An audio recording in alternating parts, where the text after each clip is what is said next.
మేము పోయిన వాళ్ళందరికీ చెప్పిండు తమ్ముడు జైలుకు పోతే ఆదిలాబాద్ జైలుకు పోతే మా అందరికి ధైర్యం చెప్పి ఏం చెప్పిండు తెలుసా అన్న నన్ను ఇక్కడ 16 రోజులు కాదు 20 రోజులు కాదు నేను ఉండమంటే ఇంకో సంవత్సరం ఉంటా కానీ మీరు మా కౌన్సిలర్లకు ధైర్యం చెప్పండి మా నాయకులకు ధైర్యం చెప్పండి మా కార్యకర్తలకు ధైర్యం చెప్పండి మీరు క్యాతన్పల్లి పోతారా లేకపోతే మా క్యాంపుకు పోతారా పోయి వాళ్ళ మనోధైర్యాన్ని నింపండి అన్న వాళ్ళని కాపాడండి ప్రజాస్వామ్యాన్ని కాపాడండి ప్రజలిచ్చిన తీర్పును కాలరాసే ప్రయత్నం చేస్తున్న కాంగ్రెస్ ను ఖచ్చితంగా బుద్ధి చెప్పే విధంగా మీరు మా వాళ్ళలో ధైర్యం నింపండి అని కోరిండు తప్ప వేరేదేమి కోరలేదు వాస్తవానికి ఈ రోజు ఈ రాష్ట్రంలో జరుగుతున్న అరాచక రాజకీయం ఒక క్యాతన్పల్లిలోనే కాదు రాష్ట్రమంతటా ఇదే నికృష్టమైన రాజకీయం చేస్తా ఉన్నారు ఇక్కడికి మేము ఇప్పుడు ఈ పార్టీ ఆఫీస్కి వచ్చేందుకు ఇక్కడ మూల మీద మెయిన్ రోడ్ నుంచి దిగి లోపలికి వస్తున్నాం దివాకర్ రావు గారు చూపెట్టింది అక్కడ కుడిదిక్కు ఒక బిల్డింగ్ కూలిపోయి ఉన్నది ఎవరిది బిల్డింగ్ అని అడిగిన నేను ఎందుకు కూలగొట్టిండ్రు ఎవరిది ఏమైంది అన్న అంటే దివాకర్ రావు గారు చెప్తున్నారు ఇది గవర్నమెంట్ ల్యాండ్ లో ఉంది అని చెప్పి మరి ఆయన పేరేంది డి అన్నయ్య అనే ఒక సోదరుడు మన పార్టీకి మద్దతుదారుడుగా ఉన్నాడని చెప్పి సింగరేణి కార్మికుడు ఆయన ఇల్లు మొత్తం 4 అంతస్తులో 3 అంతస్తులో మొత్తం కుప్పగులగొట్టి మరి ఎందుకు గులగొట్టిండ్రు అంటే అదంతా గవర్నమెంట్ ల్యాండ్ ఉందని గులగొట్టిండ్రు అన్నారు పక్కన ఇళ్ళన్నీ మంచి కలకల్లాడుతున్నాయి మరి వీటి సంగతి ఏంది అన్న అవి కూలగొడతారట అవి మాత్రం అట్లే ఉండాలన్నట ఇది మాత్రం కూలగొడతారట మీరు పోయేటప్పుడు మీరు కూడా చూడండి అంటే ఇంత నీచమైన రాజకీయం మన కౌన్సిలర్ గారు క్యాతన్పల్లిలో భూమాగౌడ్ గారు మన క్యాంప్ లో ఉంటే ఈ భూమాగౌడ్ సాబ్ క్యాంప్ లో ఉంటే ఆయన ఇంటి మీదకి ఇక్కడ బుల్డోజర్ పంపించి కూలగొడతామని చెప్పి వచ్చి కొలతలు తీసుడు బెదిరించుడు నువ్వు రాకపోతే కాంగ్రెస్ పార్టీకి మద్దతు ఇవ్వకపోతే కూలగొడతామని ఆయనను బెదిరించుడు ఎంత నికృష్టమైన రాజకీయం అంటే మంత్రి గారు ఉన్నారు ఎంపీ గారు ఉన్నారు కౌన్సిల్ హాల్లో మన మహిళా కౌన్సిలర్లతో కాంగ్రెస్ కౌన్సిలర్లు వచ్చి అసభ్యంగా ప్రవర్తిస్తే చిరునవ్వులు చిందిస్తూ కూర్చున్నాడు తప్ప మంత్రి గారు ఎంపీ గారు కనీసం వాళ్ళని ఆపే ప్రయత్నం కూడా చేయలే ఇంత గలీజ్ రాజకీయం మన వాళ్ళ చేయిలు పట్టుకోవడం మన వాళ్ళతో అసభ్యంగా ప్రవర్తించడం ఇంత నికృష్టమైన రాజకీయం చేసి మరి వాళ్ళు ఏం సాధిస్తాం అనుకుంటున్నారో నాకైతే అర్థం కావట్లేదు ఒకటి మాత్రం పక్కా మొన్న ముఖ్యమంత్రి గారు ఇప్పుడే మా అనిల్ జాదవ్ గారు చెప్పినట్టు ఉమ్మడి ఆదిలాబాద్ జిల్లాలోని బోత్ నియోజకవర్గానికి వచ్చిండు అక్కడ ఆయన మాట్లాడిన మాటలు ఒక్కసారి మీరు వినండి ఏమంటాడు ఆయన ఎంత పెద్ద కండలు తిరిగిన పైల్వాన్ అయినా 3 నెలల పిల్లలు ఉట్టియలేడు కదా 9 నెలలు పడుతుంది కదా అంటాడు ముఖ్యమంత్రి గారు ఒక ముఖ్యమంత్రి నోట్లోకి వెళ్ళి రావాల్సిన మాట నేను ఇది 3 నెలలకు పిల్లలు ఉంటారని మాకు తెలియదా ప్రజలకు తెలియదా రైతులకు తెలియదా మా తమ్ముళ్ళకు తెలియదా మహిళలకు తెలియదా ఈ రాష్ట్రంలో వృద్ధులకు తెలియదా 3 నెలలు కాదు కదా నువ్వే చెప్తీవు కదా ఆనాడు పిసిసి అధ్యక్షుడిగా నువ్వు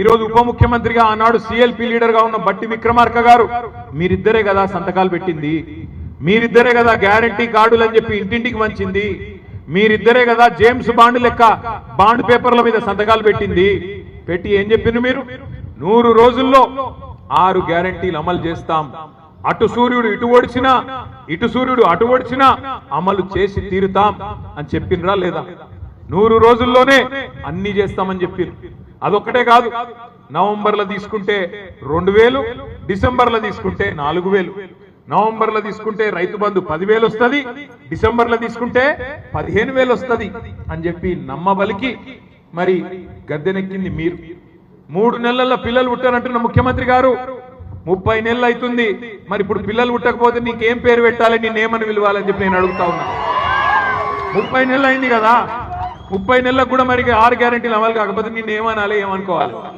నేనేం అంటలేను ఏమనుకోవాలని మిమ్మల్ని అడుగుతున్నాను నేను అంటలేను రా భయ్య అంటే ఏమైందో బాధ ఈ మధ్యన నేను ఆయన తిరిగితే కూడా మా సుమన్కే నచ్చలేదు నువ్వు తిట్టకన్నా మేము తిడతాం కదా అంటూ అంటే ఏమైందంటే ఇలా రాష్ట్రంలో ఎంత గలీజ్ రాజకీయం అయిపోయిందంటే ముఖ్యమంత్రి లెక్క లేడు మంత్రి లెక్క లేడు ఎమ్మెల్యేలు లెక్క లేరు మొత్తం ఒకటే దుకాణం తెరుచుకొని కూర్చున్నారు ఎక్కడోడు అక్కడ ఎక్కడ దోచుకో స్కీమ్ నడుస్తాను దాచుకో ఇక్కడ దోచుకోవాలి మొత్తంగా ఎక్కడ ఏది దొరికితే దాన్ని దోచుకోవాలి తీసుకుపోయి దాచుకోవాలి ఎంత సిగ్గుచేటంటే దోచుకోని ఉత్తగానే అంటలేను నేను ఇవాళ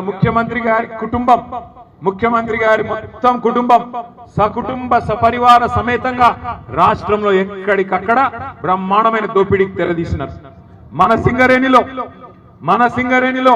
ఇవాళ సింగరేణి సంస్థను నడుపుతున్నది ఏ మంత్రి గారో లేకపోతే ఇక్కడ ఉన్న అధికారులు కాదు.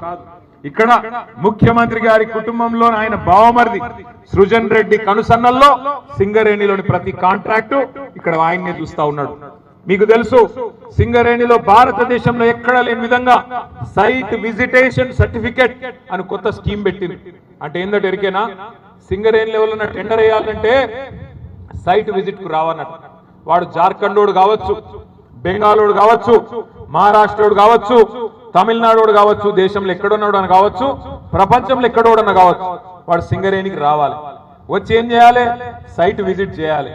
చేసినాక ఏం చేయాలి? ఇక్కడ ఉన్న వాళ్ళకు సంతకం పెట్టి ఇవ్వాలి. ఏమని? అయ్యా ఇగో ఇది నా పేరు, ఇది నా వివరం అని రాసి ఇవ్వాలి. తర్వాత వీళ్ళు ఏం చేస్తారు? ఆయనకు ఫోన్ చేస్తారు. ఫోన్ చేసి నేను ముఖ్యమంత్రి బామ్మరిది మాట్లాడుతున్నా, నువ్వు టెండర్ వేయొద్దు అని వీడు హుంకరిస్తాడు. ఆయన ఇంటే ఓకే, వినకపోతే ఆ సర్టిఫికేట్ ఇయ్యరు. ఆ సైట్ విజిట్ సర్టిఫికేట్ ఎవరు ఇవ్వాలి? నువ్వు విజిట్ చేసినట్టు సింగరేణి సంస్థ ఇవ్వాలి. మరి వాళ్ళు వినకపోతే, మాట వినకపోతే, మేము చెప్పినట్టు లొంగకపోతే మీకు ఆ సర్టిఫికేట్ ఇయ్యమని చెప్పి ఇవాళ కుంభకోణాలకు తెరలేపిందే ముఖ్యమంత్రి గారి కుటుంబం. సృజన్ రెడ్డి అని ముఖ్యమంత్రి గారి బావమరిది ఇవాళ మొత్తం సైట్ విజిటేషన్ సర్టిఫికేట్ అడ్డం పెట్టుకొని సింగరేణిలో వేల కోట్ల కుంభకోణానికి పాల్పడితే దాని మీద ముఖ్యమంత్రి మాట్లాడాడు, ఉప ముఖ్యమంత్రి మాట్లాడాడు, మంత్రి గారు అంతకంటే మాట్లాడరు. కానీ దేని మీద మాట్లాడుతున్నారు? ఎంత సిగ్గుచేటు. ఇక్కడున్న మా తమ్ముళ్ళు అడుగుతున్నారు, అన్నా మెడికల్ బోర్డు గురించి మాట్లాడు, ఇన్వాలిడేషన్ గురించి మాట్లాడు. ఆనాడు కేసీఆర్ గారి ప్రభుత్వంలో 16,000 మందికి మనం మెడికల్ బోర్డు ద్వారా వారసత్వ ఉద్యోగాలకు ఏదో కోర్టు చిక్కుంటే ఈ రకంగా ఇవ్వడం జరిగింది. కానీ ఇవాళ ఏమైతుంది? సింగరేణిలో వారసత్వ ఉద్యోగాలు ఇవ్వకపోగా, మెడికల్ బోర్డు పెట్టకపోగా, ఇంకా మీదికెళ్ళి ఉప ముఖ్యమంత్రి గారు శాసన మండలిలో స్టేట్మెంట్ ఇచ్చిండు. ఏమని చెప్తున్నాడు? మనం గతంలో ఇచ్చిన 16,000 ఉద్యోగాల మీదనట ఏసీబీ విచారణ, విజిలెన్స్ విచారణ ఈ ప్రభుత్వం జరిపిస్తుందట. నేను దమ్ముంటే ముఖ్యమంత్రిని, మంత్రిని అడుగుతా ఉన్నాం, ఉప ముఖ్యమంత్రి గారిని అడుగుతా ఉన్నా, దమ్ముంటే నీ బావమరిది సృజన్ రెడ్డి మీద వెంటనే ఒక సిట్ అయ్యి ఏసీబీ ఎంక్వైరీ అయ్యి, ఎవడు దొంగనో ఎవడు దొంగతనం చేసిండో బయటకు వస్తుంది.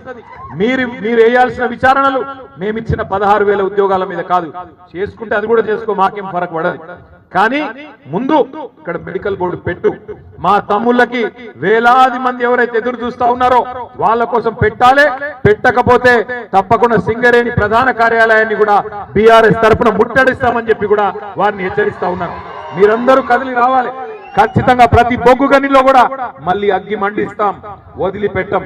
ఇంకా కొంతమంది ఇంకా మాట్లాడుతూ ఉన్నారు. హిట్ టీవీ యాప్, ఇందులో short news, live news, entertainment shows, movies, digital magazines తో పాటు మీ జిల్లా వార్తలను కూడా ఫ్రీగా చూడొచ్చు. ఇంకెందుకు ఆలస్యం? వెంటనే హిట్ టీవీ యాప్ ని డౌన్లోడ్ చేసుకుని ఫ్రీగా ఎంటర్టైన్మెంట్ పొందండి. Hit TV app, hit TV app, please download hit TV app. Hit TV app ని ఫ్రీగా డౌన్లోడ్ చేసుకుని ఎంజాయ్ చేయండి. మీకు నచ్చిన ఎంటర్టైన్మెంట్ కోసం హిట్ టీవీ యాప్ ని ఫ్రీగా డౌన్లోడ్ చేసుకుని ఎంజాయ్ చేయండి. హిట్ టీవీ యాప్ ని డౌన్లోడ్ చేసుకుని ఆస్వాదించండి, ఆశీర్వదించండి. ఇంతమంది సెలబ్రిటీలు హిట్ టీవీ యాప్ ని డౌన్లోడ్ చేసుకోండి అని చెప్తున్నారంటే ఎంత మంచి యాప్ ఆలోచించండి. అమెరికా అమెరికా అమెరికా అమెరికాలో చదవాలనుకునే వాళ్ళకి విశ్వసనీయమైన పేరు మన శౌర్య కన్సల్టెన్సీ. UK లో 1 year masters, UK లో 1 year masters, 2 years work permit up to 5 years visa. Contact Saurya Consultancy. Contact 89851 89851.